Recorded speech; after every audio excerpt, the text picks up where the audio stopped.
Welcome to my channel. I'm thrilled to have you here to share in my love of horror stories.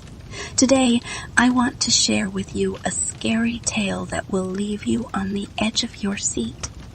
In this video, I'll be reading a first-person narrative from a survivor who experienced a terrifying encounter with a mysterious group of stoners during a 420 ritual. You'll be transported to an abandoned warehouse where strange occurrences begin to unfold, and our protagonist finds themselves trapped in a nightmare. So sit back, turn off the lights, and get ready to experience a story that will make your heart race and your skin crawl. And if you enjoy this kind of content, don't forget to like, comment, and subscribe to my channel for more scary tales. Thank you for watching. I was born and raised in the heart of Denver, Colorado. It's a city known for its love of marijuana, and the unofficial holiday of 420 is celebrated with particular fervor here. Growing up, I always heard stories about the infamous 420 ritual that took place in the abandoned warehouse on the outskirts of the city. It was said that on April 20th, a group of stoners would gather at the warehouse to smoke the best gas they could find. Gas is another term for weed, in case you didn't know. Now, as an adult, I couldn't resist the allure of the 420 ritual. My curiosity got the best of me, and I found myself driving to the abandoned warehouse on the evening of April 20th.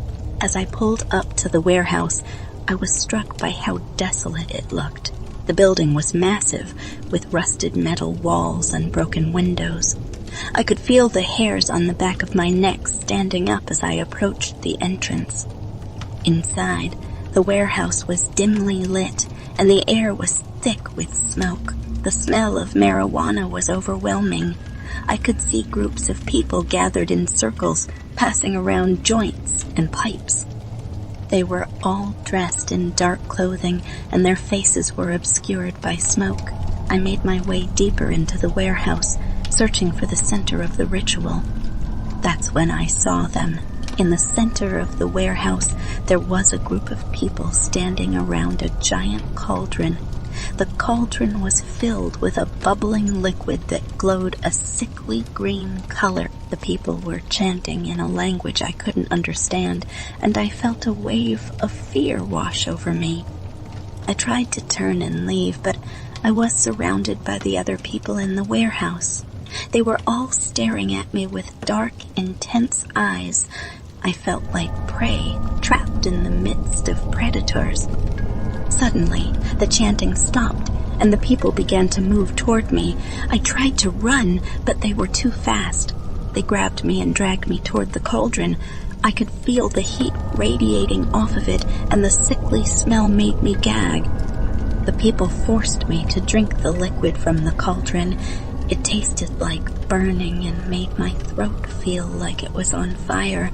I tried to fight back, but my body felt heavy and sluggish. The people started to chant again, and I felt like I was being sucked into a vortex of darkness.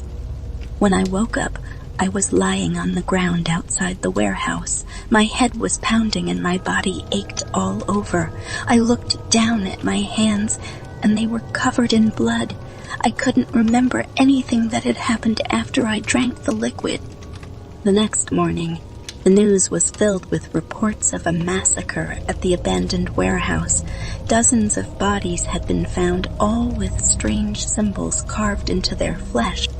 No one knew who was responsible for the murders, but rumors started to circulate about a group of stoners who performed a ritual on 420.